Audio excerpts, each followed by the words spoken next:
Hey, it's the Rooster. Bobby Leach, SouthwestSportsNet.com. Coney live for Cheap Seats alongside my partner here, Big Tone. How's everybody doing out there? Oh, excuse me. Hold on. Yeah, he's got a, what are you, a prima donna? Well, let me tell you there, Rooster. How's everybody out there doing out there? Let me tell you, a little shot of Mountain Dew. I'm really happy now. A good weekend for football, let me tell you. I think he's got some go-go juice. Woo-hoo! Good weekend. Lincoln Way East makes me just like Albert Einstein. Remember their last Cheap Seats, Rooster? We can't. I'm going to have to bring this up right now. You took the ball. You said that my Lincoln Way East Griffins were going to win, and you bet it against me again. Well, you know what? I got to give it to you. You know, every time I bet against you, you have won. And kudos to Lincoln Way East. I think Lincoln Way Central gave you a scare for the first, 5 minutes? 4.5. 4.5. I mean, they played tough. I mean, you know, but again, Lincoln Way East is just, you know, they're on fire this year. I mean, there's no question about it. They've got a good football team. They had a good football team last year. They went 10-1 last year. You know, so it's nothing new to say that Lincoln Way East is a good football team. I think Lincoln Way Central, I think what I was trying to say last week is my upset special is I'm going to go out on a limb, man. If you're going to pick an upset, pick an upset. Yeah, you went on. You did go out on a limb, and the limb broke, and you fell 4 stories. Let me tell you. No, the limb didn't break. I went out on a limb, and Tom Fusel sat there with a saw and cut me off. Let me tell you, I want a special shout out to Tom Fusel Sr. He's an avid cheap seat watcher. He stopped me. He goes, "Hey, you're Big Toe." And I'm like, somebody knows me? Yeah. Wow! Woo! Yeah. Well, you know what, though? I mean, you got one fan. Mr. Fusel, if you're out there watching, he's got one fan. One fan. But, hey, listen, you know, at the end of the day, look, it was a good game. It was, I think it's the last team that stood in East Way, honestly, that had any shot at beating them. You know, East has got to follow up. I mean, this week they play on a Saturday, which isn't going to throw them up, but they're playing at Joliet Central. And unfortunately, man, Joliet Central. I mean, the only thing that Joliet Central needs is a blindfold and cigarette. Because at this point, you know, I think it's a firing squad. They're just, you know, trying to go after, the tail of the two programs. There's such a disparity between those two programs right now.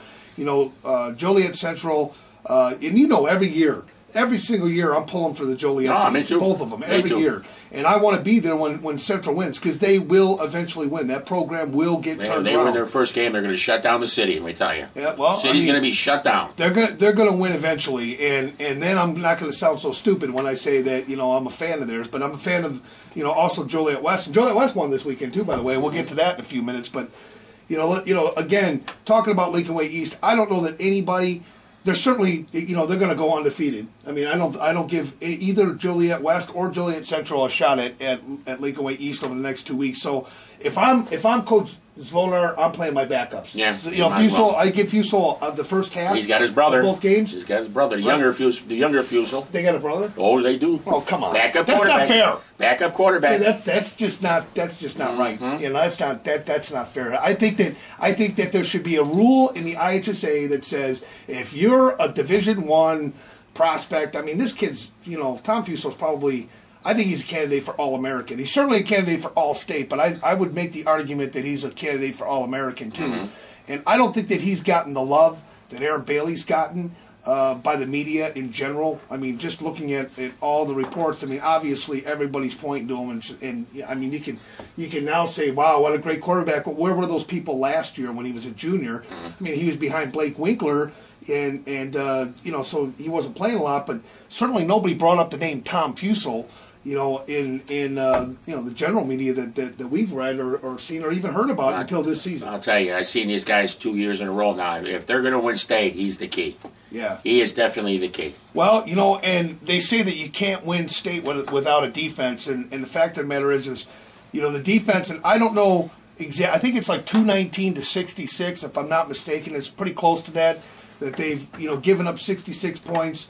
That number's going to considerably go up when you figure the scores of the next two games are probably going to be along the lines of, you know, 49 to zip, 42 to 6.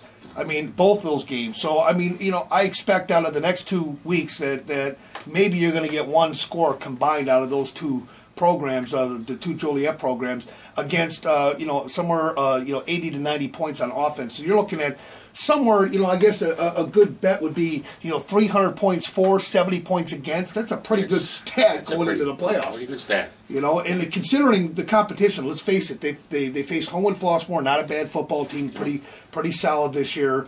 Sandburg, certainly not a bad football team. We'll get to Sandburg in a minute. Mm-hmm. They beat Bolingbrook.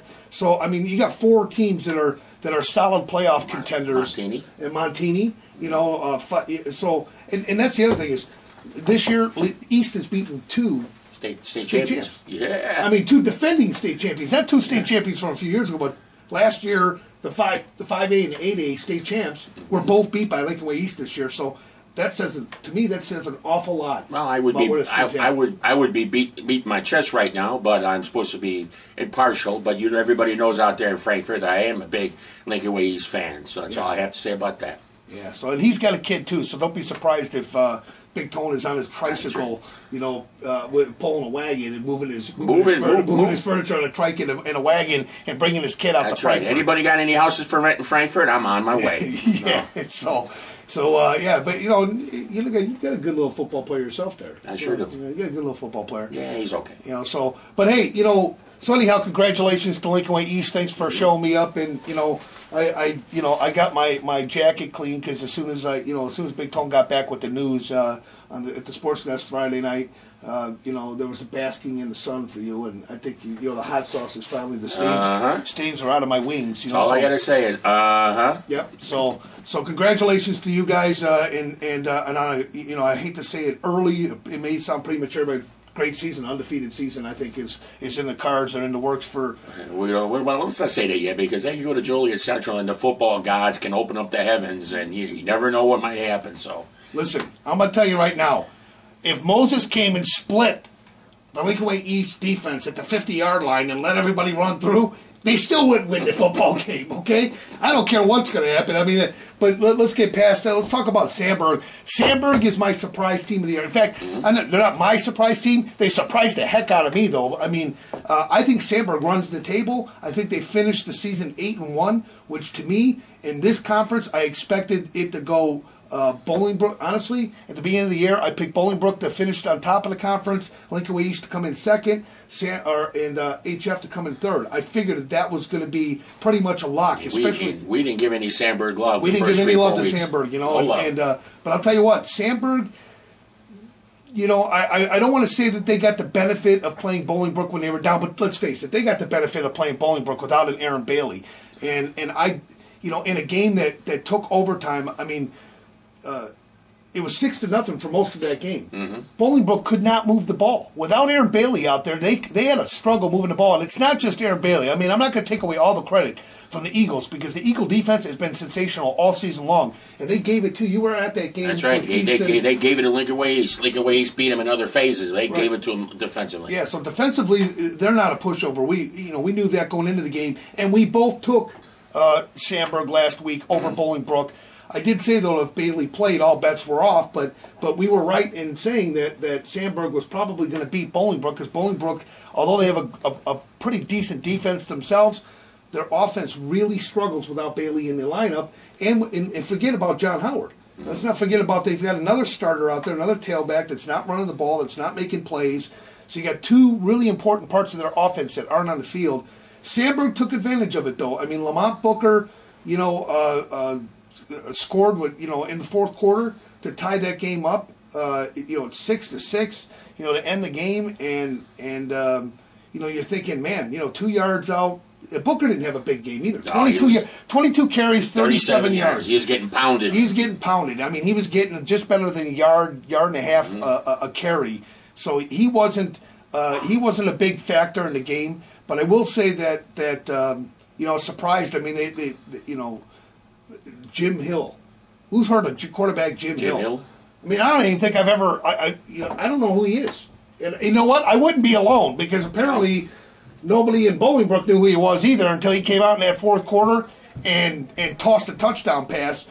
He hit Ryan Coughlin in the end zone for a 10-yard score on the first play in overtime. You think when the bus was going down, maybe Jim Hill needed a ride and they figured we'll suit you up, Very well could have been. I mean, ultimately though, I think that that probably set Bolingbrook back. It was great for Sandburg to get their, to get out there first. They want, get the ball first and score first. I mean, I think that was humiliating. It was a tough loss.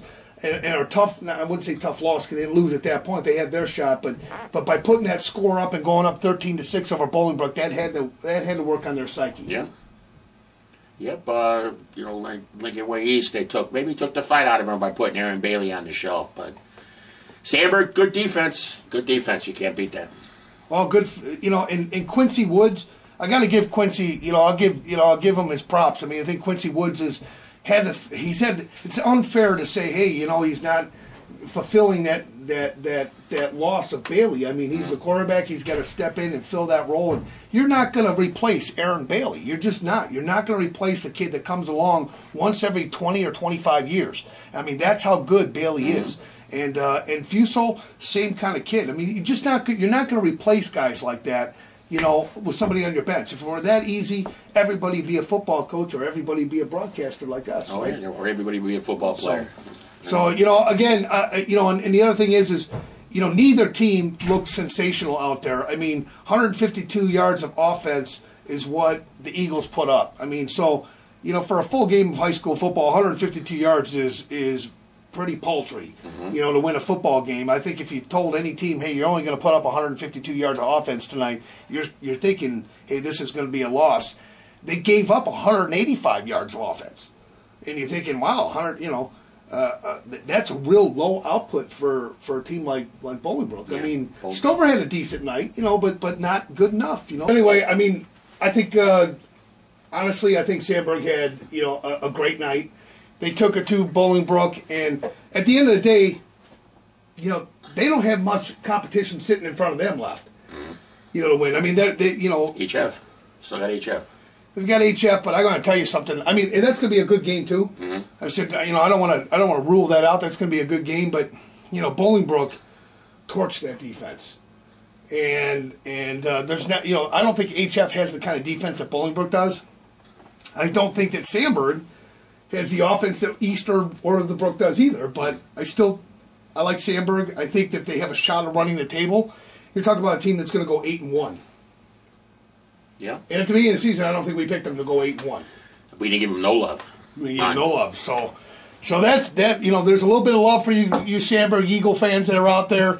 Congratulations on a good season to this point. Congratulations. Just want to say one thing. Good concession stand. Good sloppy nachos.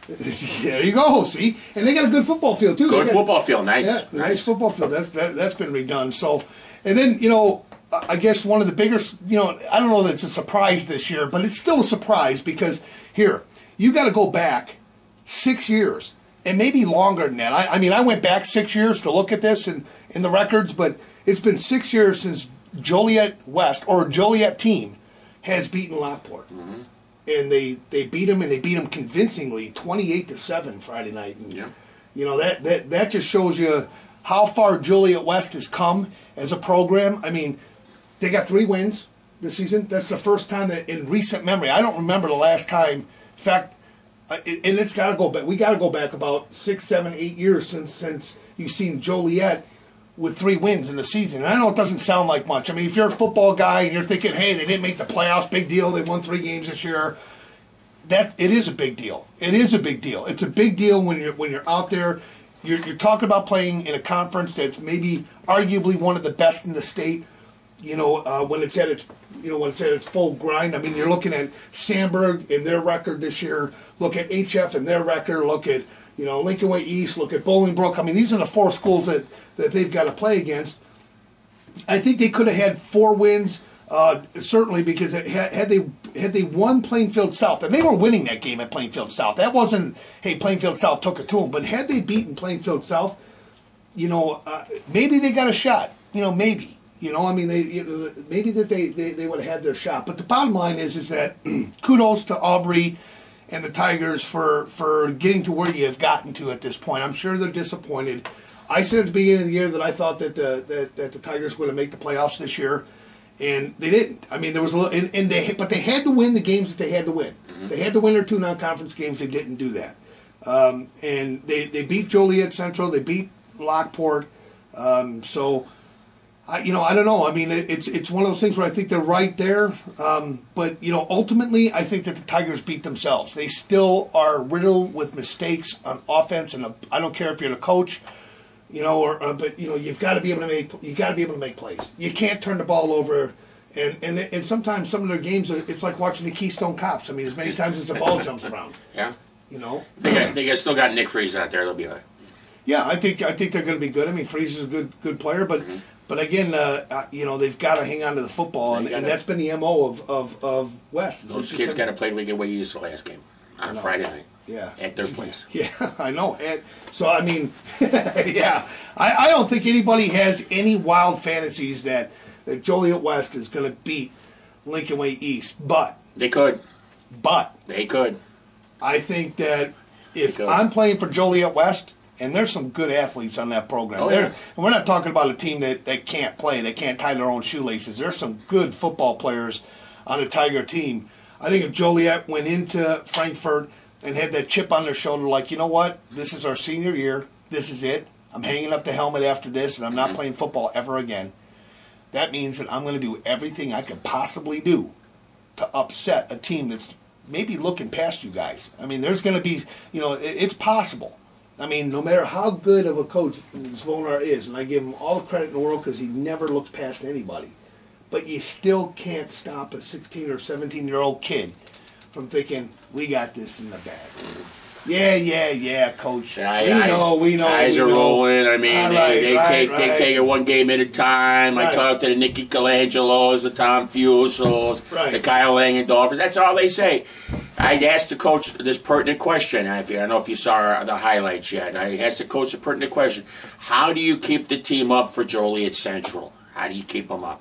And I don't know that you can keep them up. I mean, at the end of the day, how do you get up for that game? I think it's one of those games where you feel like you got to get healthy. So anybody that's nursing any nagging injuries, some bumps and some bruises, which, look, that's going to happen. I mean, that's going to happen in football, especially in week 7, 8, and 9. You're going to have those nagging injuries. What do you have to be up to be a running clock? You have to be up 42 or 40-0. All right, 40-0. I give it start 2 minutes into the third quarter. No way. Yeah, maybe. Joliet Central running clock. Oh, Joliet Central, I think it's going to happen sooner. I mean, unfortunately, I think for Joliet Central, it's going to be midway through or early in the second quarter. Yeah, they're putting. He doesn't run the score up though. Once he figures he's got a good enough lead. Yeah. Here come the subs. They put the subs on defense against Lincoln Way Central. I actually picked them this week in our poll, 42-6. And that's because Zvonar never runs the score up. I mean, he goes out of his way not to do it. That's right. Class act, obviously, and he's and maybe that's why he's blessed with such good football teams, because of their discipline, both in coaching and in playing. And so I think it takes a little bit of everybody. And so anyhow, congratulations to Joliet West. I mean, I think thus far it's been a pretty good season for Joliet West. They got Sandburg this week. Sandburg. So, I mean, that's going to be a tough. That's going to be a tough. I'm sorry, Joliet West has Homewood Flossmoor coming to their place on Saturday. Right. So they got Homewood Flossmoor there, and Lincoln Way East is coming to Joliet Central on Saturday. So 2 Saturday games, and which one we taking? I'm taking. Yeah, I don't know. I don't know which one I'll go to yet. I mean, cheeseburgers are the same at both places. I haven't been to a Julian concession stand yet, so what? I'm looking forward. I haven't seen no Julian. I didn't go in there dumping money every single day. Dumping money? Yeah. Well, I'll tell you, my God, those guys, they should be giving us at least one chicken sandwich apiece. That's all right. It goes to a good cause. I mean, that's the other thing is I always try to make sure I buy something when I go there because. We get into the gate for free because we're media guys. And I give them the change. Whatever change I got, I let them keep it. Right, so let them keep it. But we always try to frequent the concession stands because ultimately we get in there for free. So Lincoln Way East concession stand, though, little suspect. But little suspect? Little suspect. Oh, you're gonna give them a date? I want to tell you. Something. A real quick story about Lincoln Way East. Right. Remember last year at the playoff game, you had to walk? Yeah.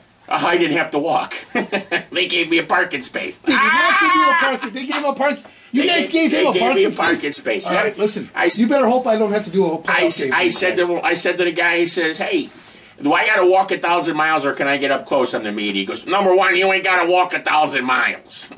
Okay. He was kind of snotty. But it was okay. He gave me a nice parking space. It was about 50 feet into the gate. Everybody's happy. You know, so that's because it's Big Tone. Yeah. He probably didn't even know who you were. Nope. Yeah. Nope. So kudos again to Mr. Fusel, who was out there going, "It's Big Tone! Give him a space!" Give him a space. You know? Yeah, Mr. Langendorfer, don't worry about it. We're going to be covering some wrestling. I'm coming out your way. We're going to see Kyle wrestle. He's a state champion at 146. So hey, let's move on to the SBC. Let's talk about Oswego and Plainfield North. I mean, that was your upset special of the week. Upset special, plus the game of the week. Game of the week, and I guess we found out who the alpha male was in this conference. I mean, Oswego beat the living daylights out of Plainfield North, 35-7. 35-7. You know, defense always wins, and those guys are always tough at home too. They're tough at home, and I'm surprised at that though. I got to be honest with you. You know, when you said, "Hey, this is my upset special of the week," I thought, well, it's not really an upset if Oswego were to win, because you could argue the case either way. But the way that they beat Plainfield North, that surprised me.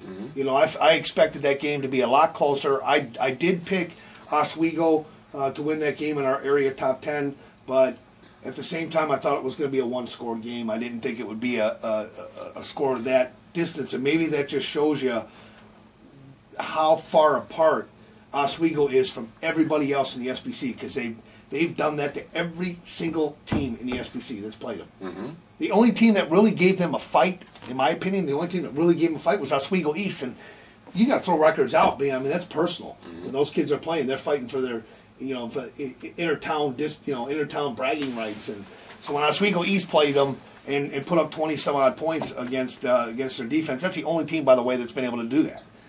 So well, these guys are gearing up quite nicely for the playoffs. Yeah, they are. For a nice little run. I mean, they could be 8-1 when this is all said and done too. They got, I know they got Plainfield Central in week 9, Oswego. So, that could be a pretty stiff contest. But moving on, so now you've got Oswego. They're secured and in their spot. Plainfield North, you got to win another game. You're going to have to win 5. You got to get more than 5 wins. Right now they're sitting at 5-2. They need to win another football game. So playoffs are not a sure thing or a lock for Plainfield North, nor are they a lock for the next team, which is Plainfield Central. I went out Saturday and saw Plainfield Central for their homecoming game. Plainfield Central survived a lot of mistakes early. I mean, they scored on the Gino. Tortelli. Yeah, Gino Tortelli took off, scored on the first play from scrimmage. It was looked like a superpower out of the double wing. Standard sweep, kind of hung out there for a little bit. Got to the outside, and it looked like the Plainfield South defense was just kind of. God, I don't know how to explain it, but it just looked like they were in slow motion. They didn't look like they were hitting anybody in that first play, and all of a sudden he squirts out and he's gone. He outraced everybody, got to the end zone, stunned them. 7-0 they jump out, and South couldn't get anything going. I mean, Plainfield Central gave the ball up.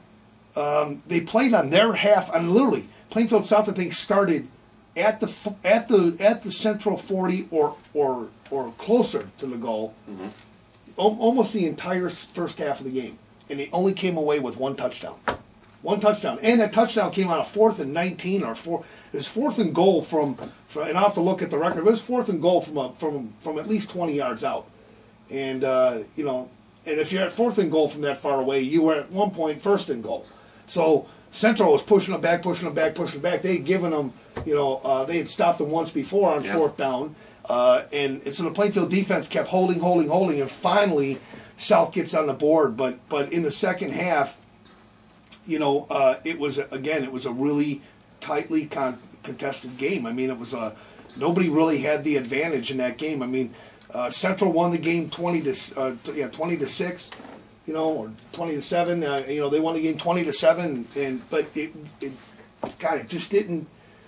It seemed like Plainfield South, who now only has who's sitting at a couple wins this season or 3 wins this season. I mean, their window of opportunity is going like this. I mean, they got to win out. They got to win their next 2 games just to get the 5 wins, and then hope that they have a shot. They have playoff points. They got to hope. I mean, they're playing. Joliet West was one of their non-conference teams, but Joliet West did okay this year. I mean, they got 3 wins, so that'll help. They play Bolingbrook as a non-conference. Right, and they play Bolingbrook, but Bolingbrook is down a little bit too. So counting on Bolingbrook for 8 or 10 or whatever playoff points you're counting on from, you just can't count on them for that right now. So I don't know. I mean, I think that's all she wrote, to be honest with you. I mean, if I'm a betting man, I'm saying even if South wins the next 2 games, I don't know that they're going to make the playoffs. And they've got to play Oswego in week 9. And Oswego, I just don't think anybody's going to touch them in the SBC. Yeah, they're gearing up, like you said, for a nice playoff run. I've seen every team this year play in the SBC, and I haven't seen anybody that comes close to Oswego. I just and I thought Plainfield North had a shot to win that game, and had the running game, because I just think that North has got a lot of weapons to use on offense, but clearly they are not all on the same page. No. Because they weren't able to put up more than 7 points against Oswego, and it ain't going to get easier if they do get into the playoffs. And that's a big if. If they do get into the playoffs and they get their 6 wins, who are they going to face? Are they going to go up against the Glenbard West again and get rocked? In the first round. Oh. So again, you just don't know what's in the cards for Plainfield North. Romeoville. I was at the Romeoville Plainfield East game. I hadn't seen Plainfield East play all year. And that's one of my favorites. Obviously Romeoville's one of my favorites, and always has been. And Plainfield East, another one of my favorites. Would Plainfield East be a disappointment? Plainfield East, it's a disappointment. Plainfield East is a disappointment in this way. There are a lot of kids on that program that I know and I respect, and I would have liked to see them go farther. I know that they're good football players. So yeah, is it a disappointment? Yes and no. I mean, they certainly have had their opportunities to win football games, but the problem with Plainfield East, and this is the same problem with Joliet West. They can't hang on to the football. Yeah. A lot of mistakes. Those mistakes are against a really good football team, you can't keep giving teams chances. And the more chances you give people in a game, the more likely it is you're going to come away with a loss. And so I think a lot of times, in a lot of cases, in a lot of situations for East, they've been their own worst enemy.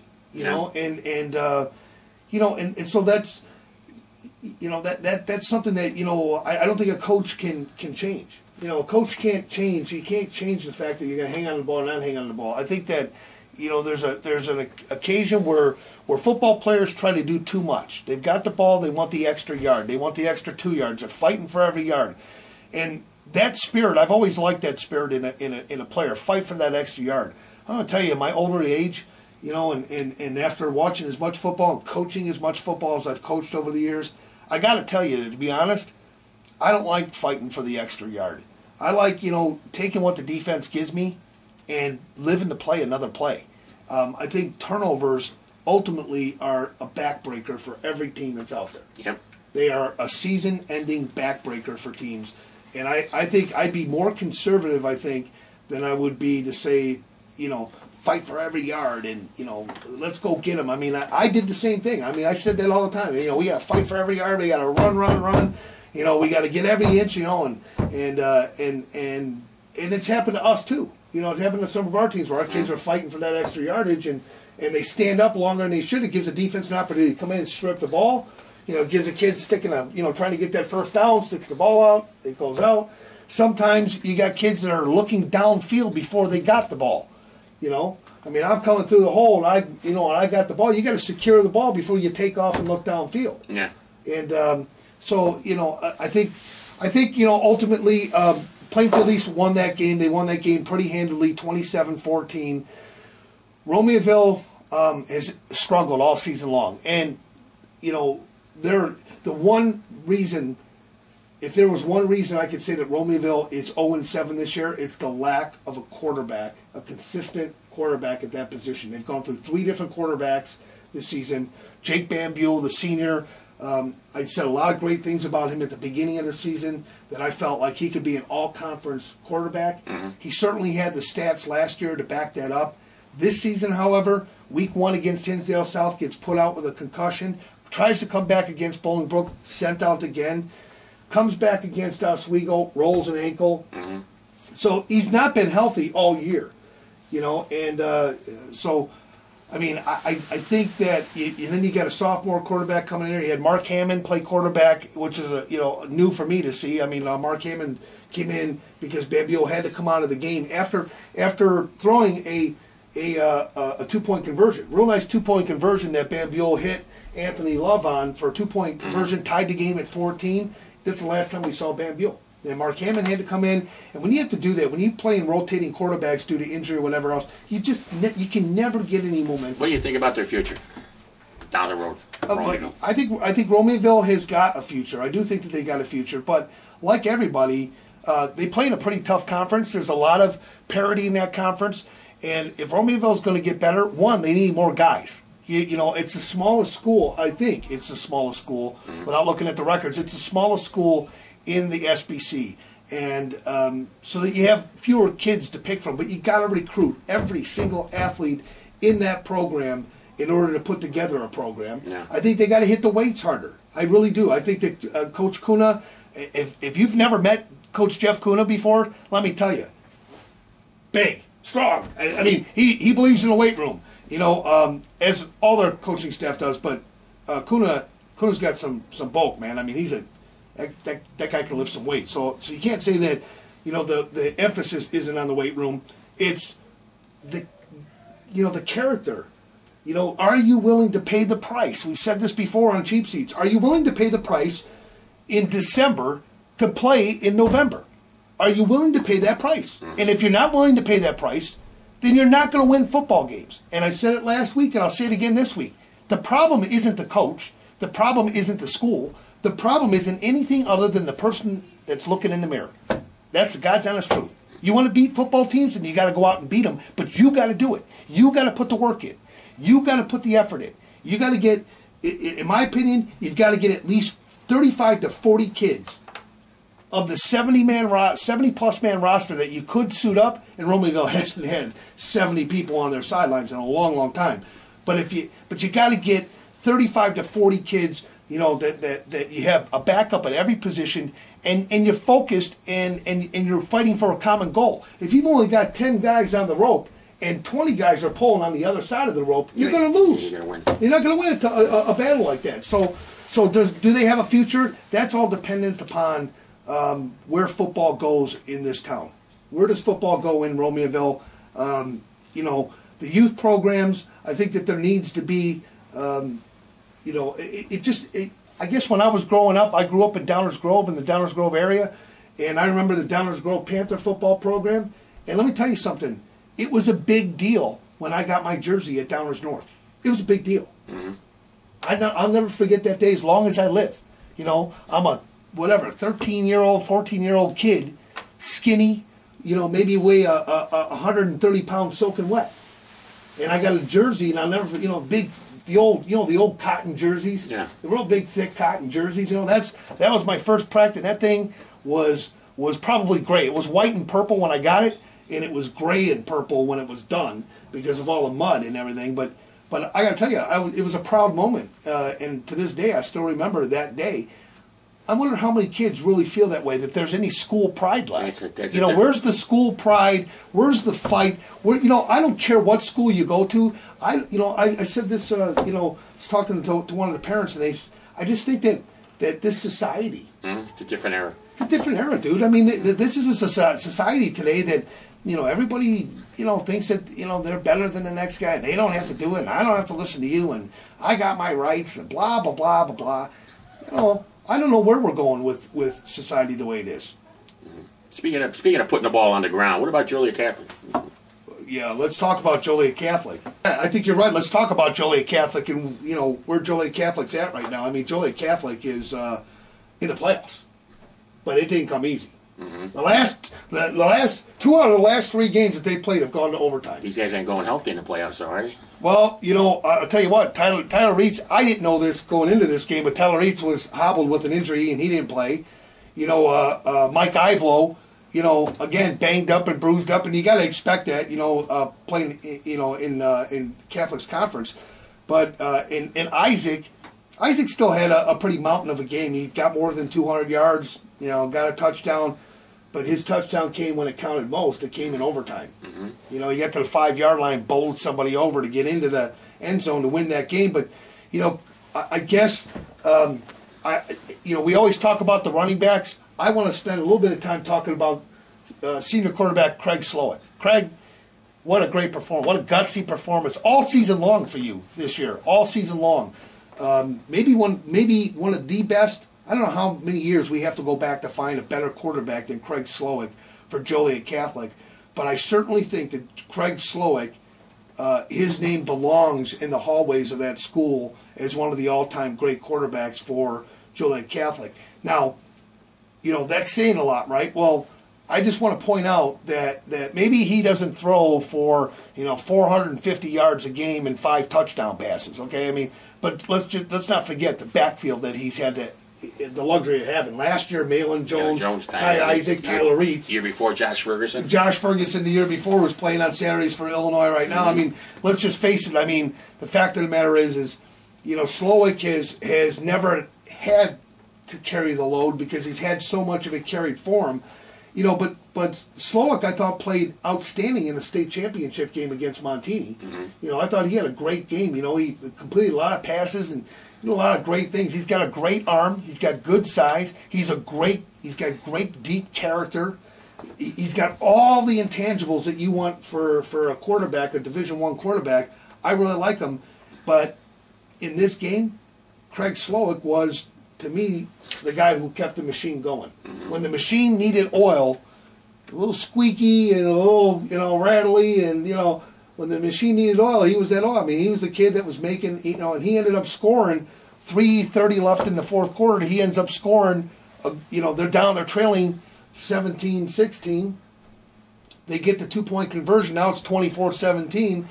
And you think, that's it. JCA's defense is going to go out there and stop Carmel. But Carmel was fighting for their very playoff lives. They only had 2 wins on the season. They needed that 3rd win. And, didn't get it. Well, but, JCA's defense didn't hold either. I like the people in Joliet. I don't want to talk about their defense.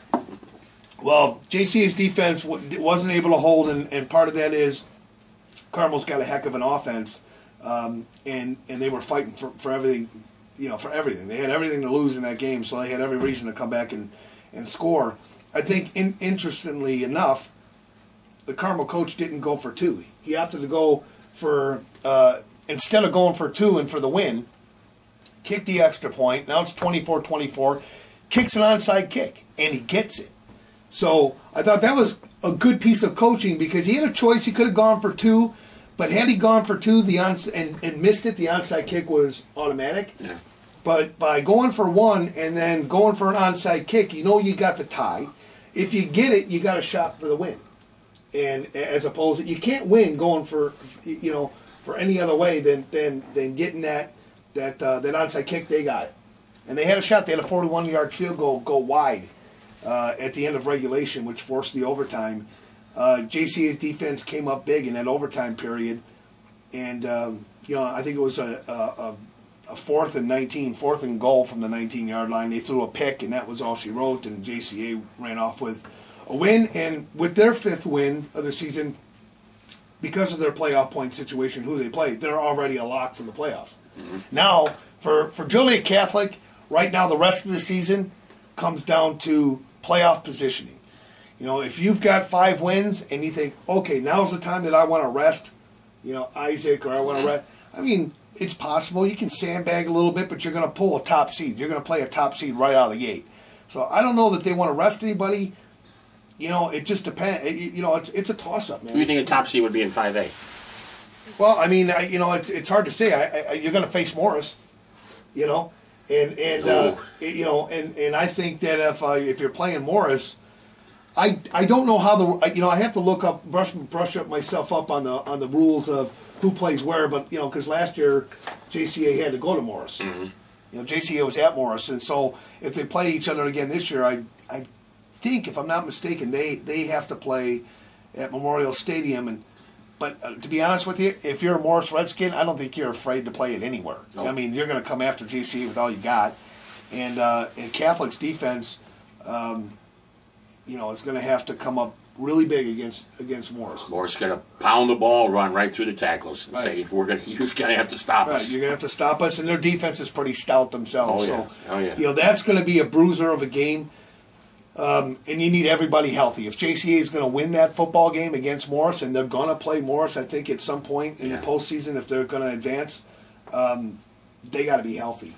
They got to be healthy. So I guess do you say, hey, do I want to play Morris in week 1, or do I want to play Morris in week 10? First week of the playoffs being week 1, but say week 10, or do you want to play Morris, down the road a little bit and get a better seed? There's a chance that you could draw Morris, right out of the gate. A 5-win team, you might draw what, and then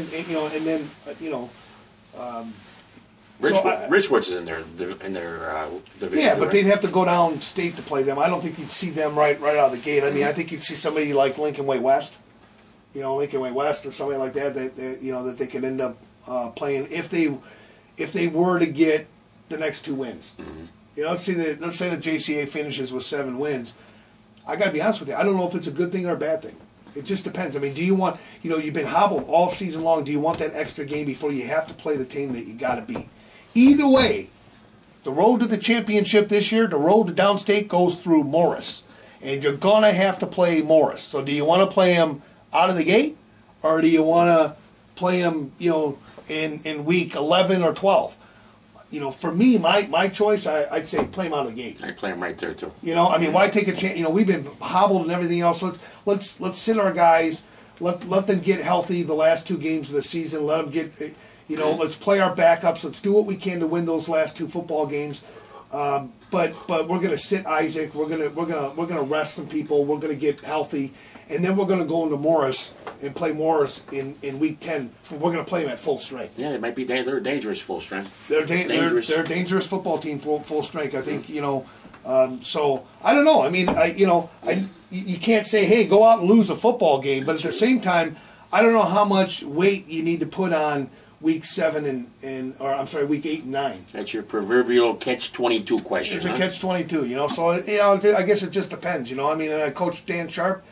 Look, for everything I know of Coach Dan Sharp, there's no way that guy's laying down to anybody ever on any team. I don't care what the week is, but like I said, if it were me and I'm, we're flies on the wall, right? That's why we call it the cheap seats, because we're sitting in the cheap seats. It's easy for us to make the calls. Yeah. I don't know, dude. I like I said, I think I'm sitting my backfield.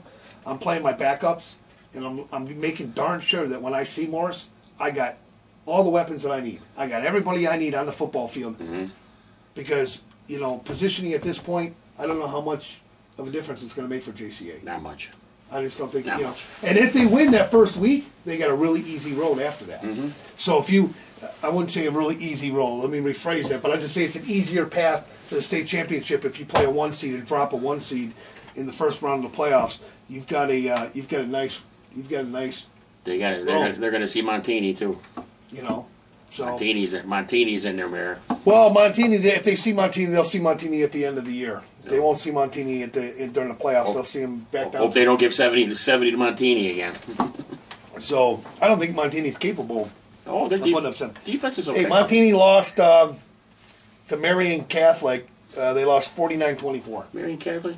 Maris is pretty good too. What I hear down. Yeah, but it's Woodstock. I guess is the shorter term of that. But I mean, Montini is struggled a little bit this season too, and it's not going to get easier for them. They got 2 tough games left on their schedule too, and it's quite possible that they lose their next 2 games, and now you're talking about a Montini team that has 4 losses on the season. Ooh, they may not make the playoffs. No, they'll make the playoffs, but they'll be like JCA with those 5 wins. They'll make the playoffs, but it's possible that they lose the next 2 weeks. They're playing 2 really good, talented teams. Mm-hmm. I think that those 2 teams, one of them is 7-0, and the other one is 6-1.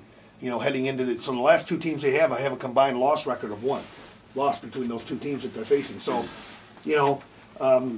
again, it could be a paper champion. I really don't know because I don't go up there and see those games. So I can't pretend to say that this team's 7-0 records because they haven't played anybody, or I'm not going to go there. But I don't know, dude. I mean, I'm excited for the playoffs. there's a lot of teams that got knocked out of the playoffs, and their seasons are coming to an end. And then you get kind of that melancholy part, where, my kid's a senior. This is it for him. This is the last chance I get to cheer for him. I'm telling you, man, I don't know. I know for myself, that my son is a senior in high school. So is mine. And I'm going to get a chance to see him. He plays basketball, and so I'm going to get a chance to see him. I don't know how I'm going to react sitting in the stands, and doing what I do for a living, and Big Toe and what we do together. Mm-hmm. We always talk about everybody else's kids, but who's to say we could be both sitting up in the stands crying our eyes out? Is there putting it away? Oh man, well, who do you know? Who do you know? But I mean, I know that football is an emotional sport, and it takes so much. Man, it takes so much. You dedicate 9 months of your life to play football. Yeah, it's a 9-month process. I mean, you start practicing. In their summer sessions, in their summer football leagues, in June. Mm-hmm. So you got, June through November, you're in the season. And in the off season, you're in the weight room. Yeah. And you're doing something. And if you're a football player, it's all the time for them. So. Yeah. So what's going on this week? Where are you going?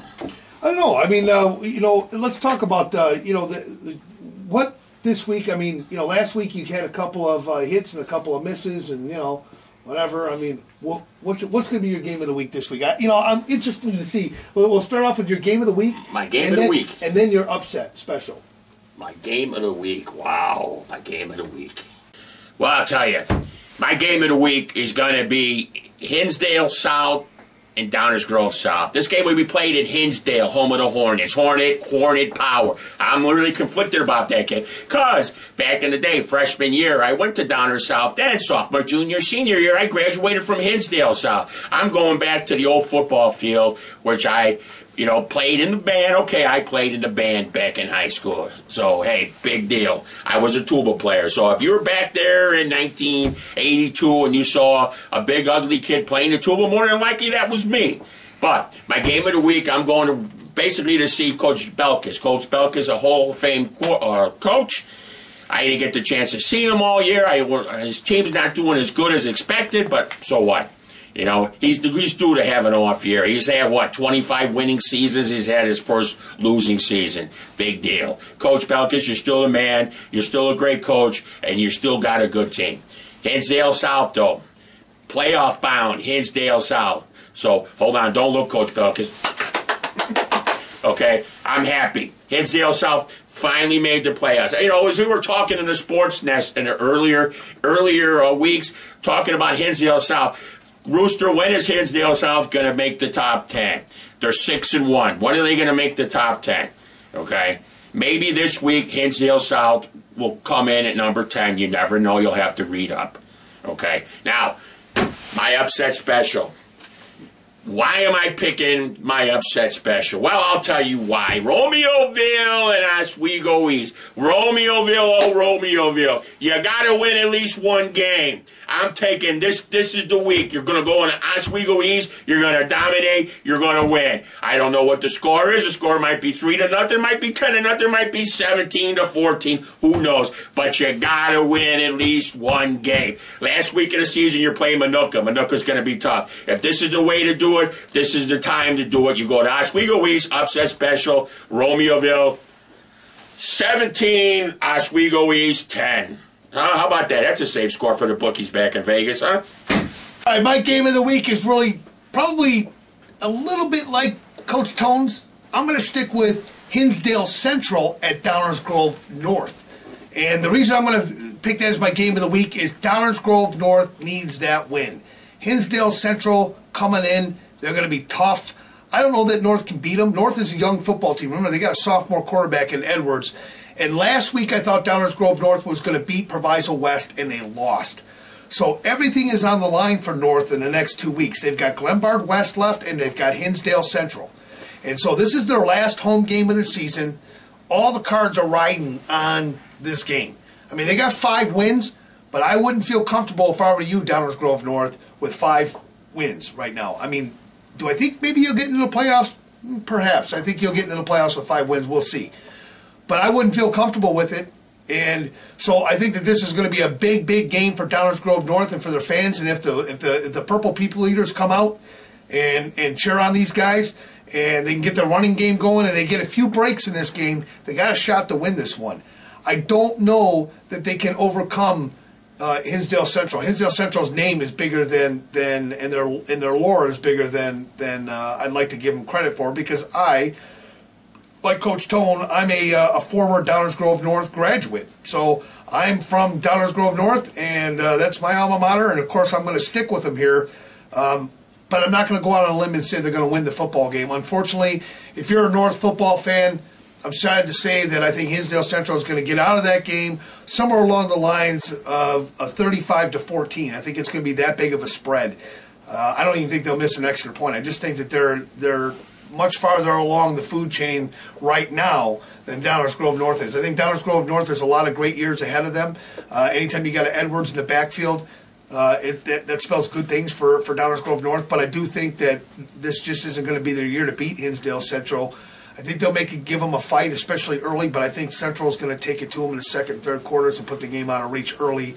So I just don't know. I don't think North has got a shot in this one, but we shall see. So that's my game of the week, my upset special. I mean, I don't know. I'm looking at this and going, what could possibly be my upset special for the week? But I think I got a pretty good one here. My upset special is going to be Plainfield East over Plainfield Central. Plainfield Central is sitting at 5 wins right now, and they're a good football team. And I like what I see out there. And there's a lot of kids out there I know and respect, but there's also a lot of kids on Plainfield East. I think Plainfield East is in a good position to play spoiler here, and they can do what Romeoville did to Plainfield Central last year, and that is, beat them at the end of the season and keep them at 5 wins, and make them sweat it out. Are they going to make the playoffs or are they not going to make the playoffs? Are they going to make the playoffs or they're not going to make the playoffs? The one thing that I don't like about Plainfield Central right now is their consistency. I mean, defensively, I think they're a pretty solid defensive team. Offensively, they go as their running backs go. I mean, honestly, I'd like to see them open that offense up a little bit, throw the ball a little bit more than they traditionally have, especially against Plainfield East. But I'm going to tell you something.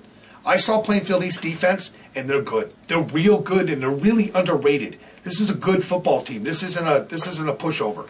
The problem with Plainfield East is turnovers. If they limit the turnovers, they win this football game. I'm going to tell you right now, if they limit turnovers, they win the football game. I still think that East is going to pull this one out. I think that they got a lot of bragging rights. I think that this would be the most wins that Plainfield East has had since the school opened up for football. I think they're tuned into that. They've only got 2 wins on the season. They want to finish the season with 4 wins. That may be biting off more than they can chew, but at least this week, let's see what my play. Yeah, there we go. It's exactly what I thought, Mr. 8-Ball. My 8-Ball's always right. I'm going to call it again here. Plainfield East is going to get out of this game 27-20. They'll win by a touchdown. Remember your 8-Ball was wrong last week. Yeah, yeah. Don't listen to him. He don't know what he's talking about. 27-20, Bengals beat the Wildcats. You heard it here first. So hey, man, I mean, I think we got some good upset specials. Yeah, Romeo, I think Romeo... You keep knocking my 8-Ball. Hey, it's been wrong all year. Hey, Come on. You bought me this thing. You bought me the 8-Ball for Christmas because I busted the last one. Well, we bought it at Walmart. Yeah, you bought me this. Yeah, we got it at Walmart. That tells you. Yeah, there you go, right there. Okay, we got it at Walmart. We didn't get it at Toys R Us. When I got the one at Toys R Us, it was dead accurate. This one's off a little bit. I think I think quality control missed a couple things here because I always get this thing that says try again. Try again. I don't want to try again. I mean, what kind of 8-Ball is that? So I don't know, man. But yeah, you were right last week. I mean, Lincoln Way Central. I went out on a limb there for the Knights. And like I said, thanks a lot, Mr. Fusel, for cutting me off the limb. Lincoln Way Saturday going to be at Joliet Central. Hey, you know what? I could have said Joliet Central was going to win. But then we'd have to get the rubber guys in the rubber room and take your way. So anyhow, I mean, I don't know. Where's Will? I think you beat us both. You beat me last week. You beat Will the week before. Will, I got a. I'm going to say one thing about Will Smith. Will, I love you, brother, but I got a message for you.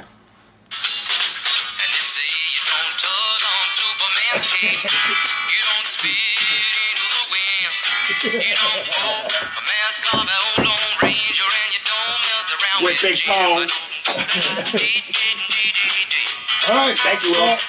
I mean, I'll tell you what. I mean, that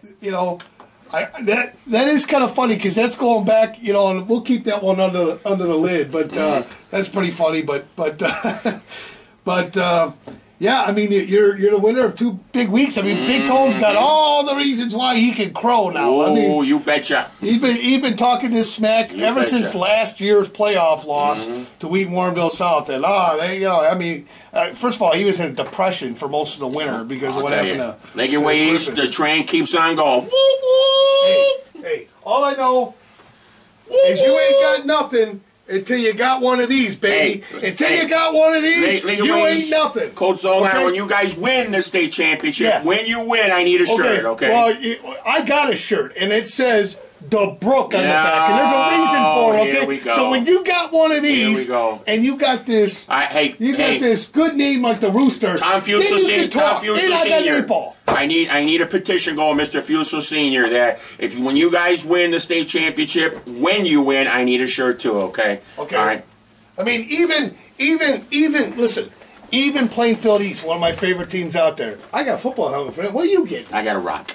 You got a rock. You got a parking space. I got a parking space. Hey, I didn't. That's why I didn't have to walk. That's why Lincoln Way East won't win the state championship. I don't think so. This year. I didn't have to walk.